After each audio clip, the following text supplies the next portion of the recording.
Hi, and welcome to my YouTube channel called The Anxiety Professor. I am Lori Bedard. I call myself the Anxiety Professor because it's a couple fold the reasons. One, I teach psychology, I've taught psychology at the CEGEP level. Two, I'm a mental health counselor. Certified with the Canadian Counseling and Psychotherapy Association. And mostly, I have come to my level of knowledge and um, expertise on anxiety through my own experience. So when I do a webinar, we examine anxiety and we look at it through a case study of client A. I call client A. And then at the end of the webinar, the big reveal, or the webinar series, the big reveal is that client A is a moi. So I really wanted to, I am producing some products or what have you, like tools for my clients to use to sort of help them with their anxiety. And I thought, it'd be great if everybody had a couple of tools in their tool belt to deal with anxiety, because it is very, very difficult. And I find, especially after the pandemic, huge rise in anxiety. And a lot of times we feel alone. And as a longtime teacher, I do know that knowledge is power. So I'm going to go through some of the things that I teach in my webinar. But I do want to, um, I'm going to bring more personal bent to it. And a lot of you who know me do know some of my story, don't know all of my story. Probably only my family members really know the whole kit and caboodle. But I started suffering from anxiety at a pretty young age, not diagnosed. In 1977, we didn't really diagnose kids who were yelling and screaming before they had to get on the bus to go to grade one, who figured out how to vomit, figured out how to not have to go to school on a lot of days, gave their parents a really difficult time getting them off to school.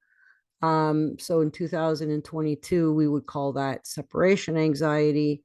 We would identify that in a child. 1978 up, it's very possible that separation anxiety existed, but you know what, we didn't have the tools, we didn't have the internet, my parents didn't have the tools to know and understand what was happening at that young age. Thankfully, we know a lot more now, but surprisingly, um, there's a lot of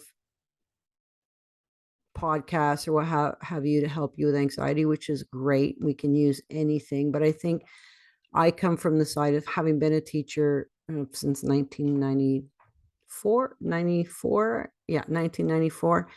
I really think that to change anything, you need to have an awareness of what you're trying to change. So information, especially with anxiety, can really help. And so I want to give a face to anxiety, because we all, not we all, but many of us, and those of you who've seen me on social media on Facebook, as I often say to my clients, we're putting our best out there, right? It's the happy times, it's the smiley face times, it's the family reunions and hugs and kisses. But that does not represent, I mean, for me, even my Facebook posts represent maybe 90%, maybe 75% of my life. But of course, I'm not putting the days on where I am overwhelmed with intrusive thoughts or what have you. So I think it's important that we all understand that. And, really, I guess, I'm talking to you, that person that's the busy, busy mom that has the kids or has a career, um, a busy social life, and you're experiencing anxiety and it's taking your energy from you. You're still putting on that smiley face. You're doing everything that you can, and the anxiety is really robbing you of energy. Um, and then, there's either side of that too. So that there's that person, many, many, many of us are in the middle there. And then there are some people who things just kind of flow off their back, no problem. And then you have other people that are really into the anxiety disorder, panic disorder. But I'm gonna go through all of that. I just wanted to share, just in this inaugural video, a picture, because I do, say that I am the face, or say that a lot of times, even talking with my clients, I say I'm pretty much the face of anxiety. I'm pretty much every person I've um, talked to. So I think what I mean by that is that I think what we can all see a little bit of ourselves in each other when it comes to anything. But anxiety, I do want you to find that this is a place where you feel understood, and you also will gain an understanding of, what I call how you got into the anxiety abyss. And we'll also talk about ways that you can start to climb out of the anxiety abyss. So this picture, I remember it vividly, vividly. And if you look at my face, um, I look very happy, very contented. This was in 2011. It was in April. I remember because the day before this picture was taken, or a couple of days before, I was in the emergency room at the Charles Lemoyne Hospital, because I was having intrusive thoughts, and really, really contemplating taking my life. It was one of the lowest moments in my life, I would say. Um, I had pretty severe anxiety and depression.